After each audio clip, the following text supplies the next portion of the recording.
Well,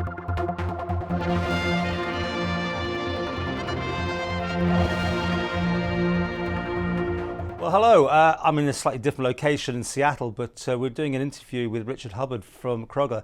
Obviously, it's breaking on Friday morning. The news that it appears, of what you're saying in your press release, you've had enough of the situation with the Isle of Man government, the civil service, and you're effectively pulling the plug on going ahead with your potential to find gas in Manx waters. Am I right on this? Well, no, I wouldn't put it quite like that, but we've certainly got a hurdle to jump across and over.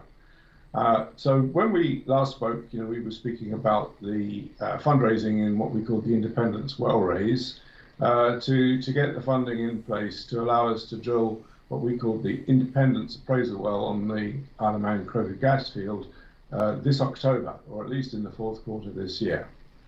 And we are on track to do that. We've seen quite a bit of market interest to invest, which is good.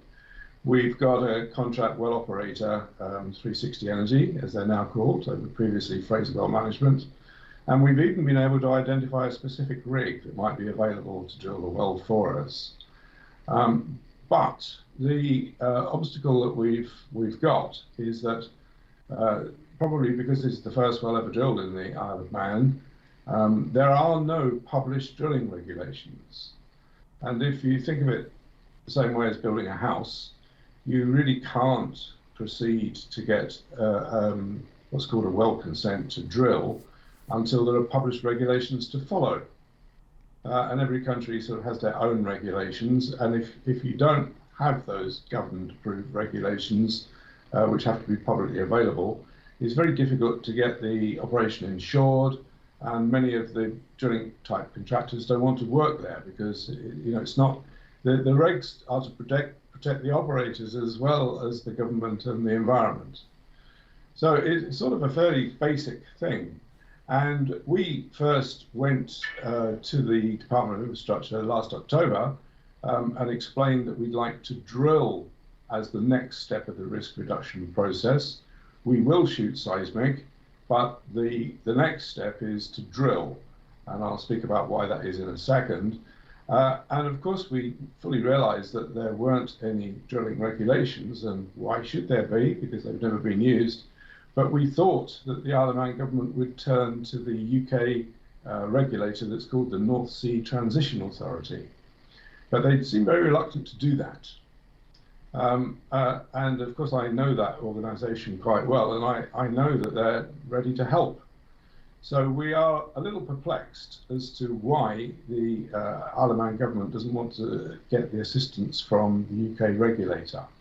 Richard, you're being very polite here about the government, because in your press release, it's very much said you're exhausted or you're frustrated with what's going on. Well, it's a nice, beautiful, sunny evening, and I'm always a positive person, Paul. But it is difficult. We're trying to run a business, and we can't move it forward.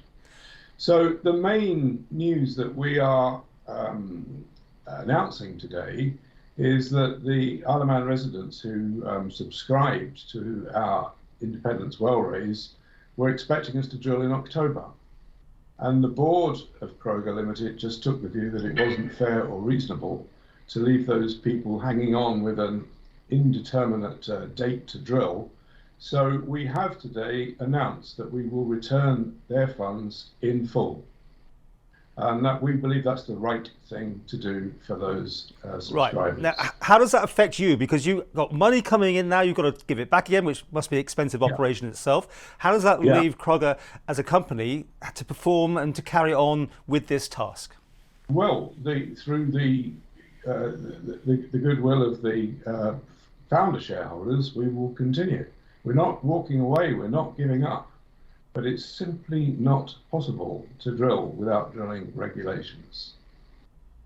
This appears to be an impasse then, because you've said you think you have an idea of how it can be forwarded, but you are not getting that. I'm not trying to over-egg here, but you're not getting enough cooperation maybe that you think you were hoping for at this stage. Well, the bit that is frustrating is that we are pretty experienced. We do know what we're doing.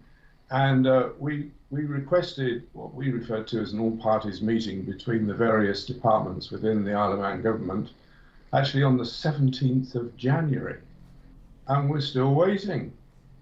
And we keep getting ever more complicated letters, but they're just lots of detail. They don't really get to the point.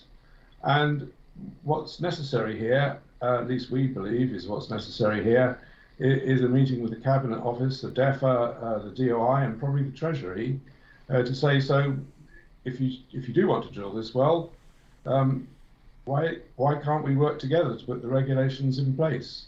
And the obvious thing to do is to use the UK regs, because the field is adjacent to UK waters. And as you've seen in the press release that we put out, there are 3 reasons why the UK regulator is more than willing to assist the the Isle of Man.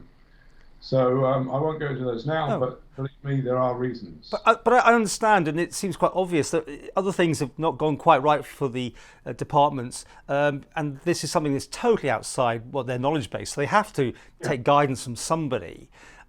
Is it risk averseness that's going mad here, basically, that no one wants to put their head above the parapet because so many other things haven't quite worked out, do you think?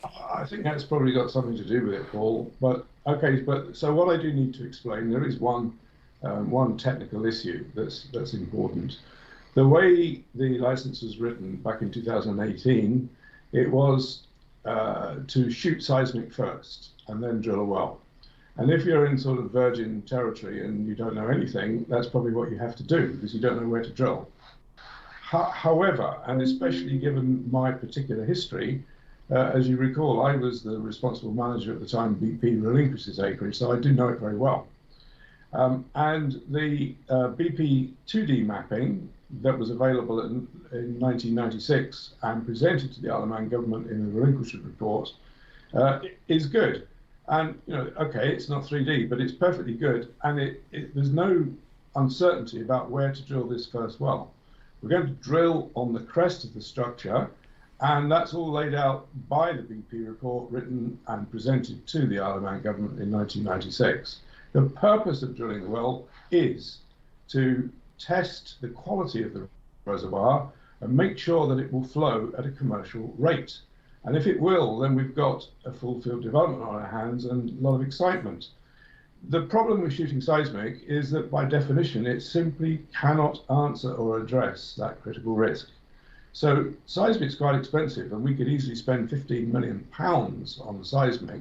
And although we'd have a beautiful map, we'd know no more than we know today about whether or not the reservoir is capable of flowing at commercial rates. And that's why, when I looked at this, I said, come on, we need to drill, get out there, drill. Now, if that first well is a success, then the next thing we would do is to acquire that 3D survey. And the purpose of that then becomes to map the full extent of the field. And we would use it to help locate the 12 wells that we anticipate are required for full field development.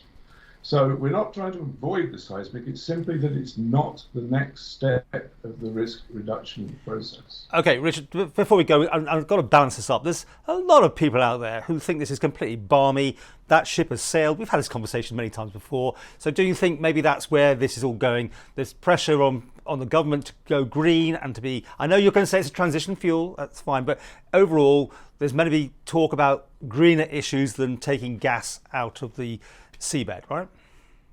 Well, okay, that's one way to look at it. But the other way is that it's an extraordinarily valuable asset if it's there. And it's quite hard to see how the Isle of Man would not want to be the owner of a gas field that, according to the price scenario we used, is worth £12 billion. And just to finish this off, you're returning the money to the people who came forward to invest. Are you seeing a point in the future where you'll be going back to them yet again to ask them to put the money back in again? I mean, are you still hopeful? Yes, we've given them the guarantee that as and when it's possible to get the well consent to drill, that they will have the full opportunity to reinvest. Okay, and you are waiting for the phone to ring to hear from the Isle of Man government, to whichever department is going to be organising this one, to have that meeting that you've asked for since January. That's right. That's what we'd very much like to happen, yes.